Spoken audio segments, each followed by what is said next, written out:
Hey, this is Michael with digitaltshirtshop.com. So, excuse me. I wanted to do, was thinking this morning and wanted to take a quick look at, because wasn't really quick. It took me a little bit of time to put it together, but wanted to look at where we were financially for the month. So the month we started at a net loss of 406.27. We've had quite a few sales this month. We've had Amazon sales, we've had Etsy sales, and then we had an order come in. It was like we'll call it a phone order. Um, so looking at our Etsy sales, we've sold 8 shirts this month on Etsy for a total of 121.84. After all of our expenses per shirt, $40 in expenses, we've ended up with 82.11 in profit off of the Etsy shirts. Off of the Amazon shirts, we've had 19 shirts sold, totaling $245. After expenses of 82.84, we're at 162.16 in profit. Now, this is not taking into account the Etsy fees. This is not taking into account the Amazon fees. Those will be in addition to that. And then this sale was an order we had for 36 shirts. We sold them at a discount. We sold them at $5.99 per shirt, and then $20 in freight for them. Originally, it was 35 shirts and $20 in freight, and then excuse me, then they added an extra shirt. The freight ended up being 15 something, and we just kind of called it a wash is what we did. I gave them 36 shirts for $20. So anyways, we brought in 229.65 on that transaction, and after all of our expenses on the shirts, we made 136.48. So all in all, we sold 63 shirts this month so far. It's the 26th of the month. We have a few days left, so that obviously could increase. Again, I don't have the Amazon fees or the Etsy fees in here yet, but looking at the other fees, we have a pattern site, we have the printer expense, we have all of our shirts and postage and supplies. So all of our expenses total 430.73 so far. I would anticipate this tends to be about 20% of the Amazon total. So I would expect it to be, I don't know, $40 maybe. The Etsy could be, I mean, a lot of it's dependent upon how many shirts we listed and how many relisted and how many had to renew because we sold them. It could be another $10, so probably another $50. That would bring that up to about 480. We'll just plug in some numbers here. 465, I guess. Oh, I put that in the wrong place, didn't I? 15, 10, 40.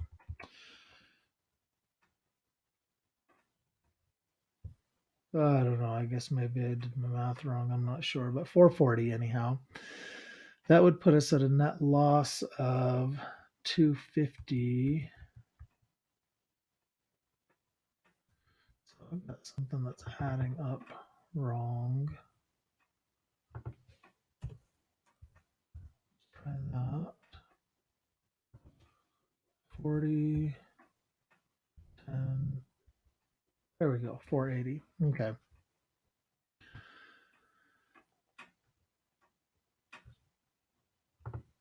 Make sure these are right. So we have total revenue 596.49, total expenses 480.73, and again these two numbers are just estimates. That brings us to a net profit of 115.76, but when you minus it off of what we were down, we're still at negative 290.51. So we still need to sell quite a few shirts in order to get there. But it's nice to see that going the other way. There's actually a profit coming off of our net loss. And again, we've gone from March selling,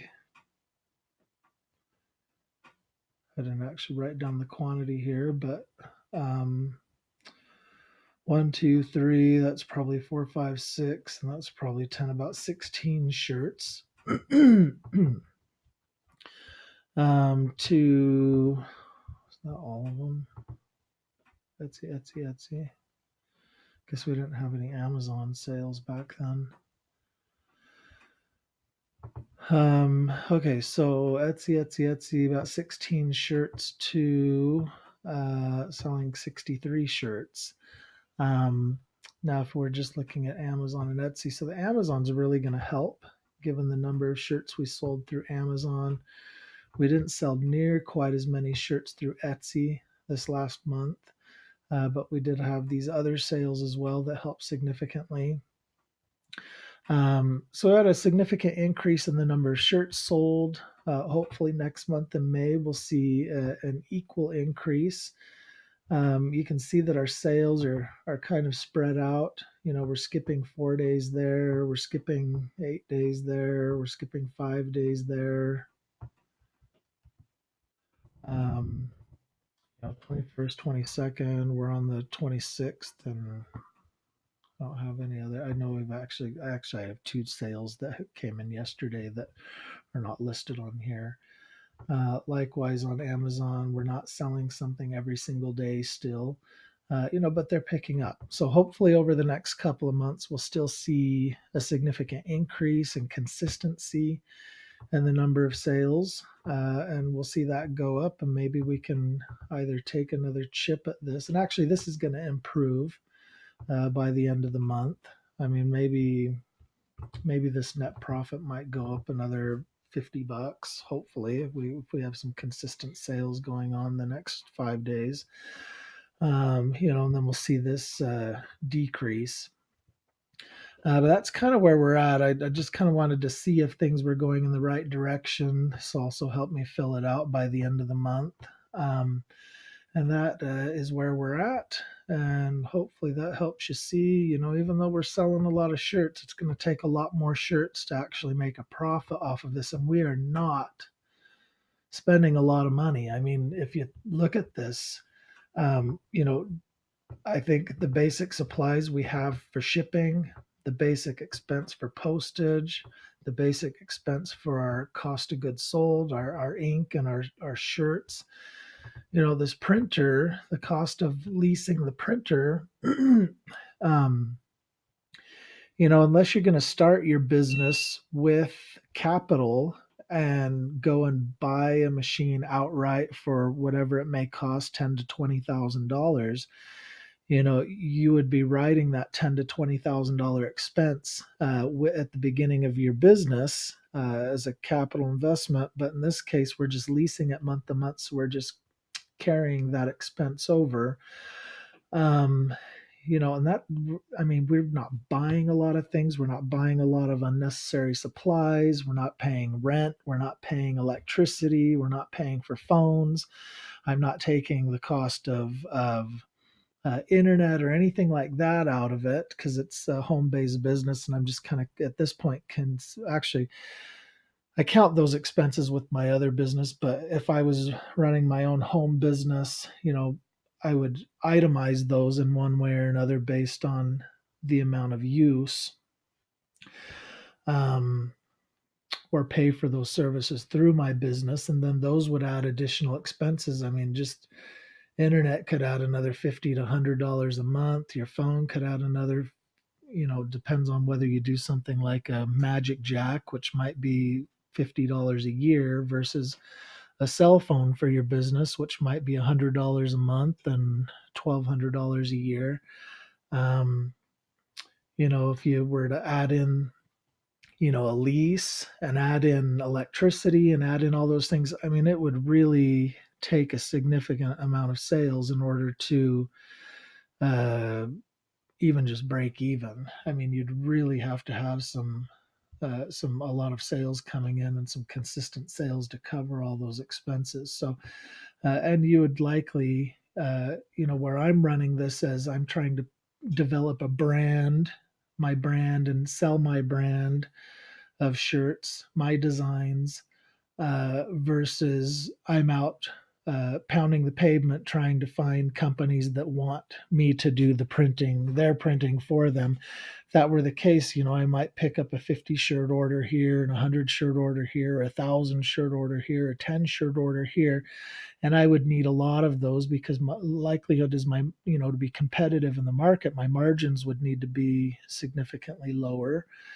Um, and then I would have to make a lot of my profit off of volume. But I would also have a lot of expenses that I would need to cover, which, if you added all those other things, a lease and electricity and insurance and all those things, I mean, that could easily be another $1,000 or $2,000 a month in overhead. So, um, we're doing this very simple home-based business. It's in my basement at the moment. It's in my laundry room as I'm trying to finish my basement and get an office put together.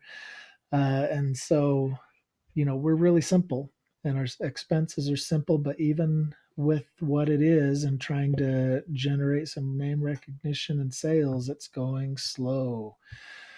So it gives you an idea of the difficulty of starting a business, the time that it takes, and the amount of time it takes to generate revenue.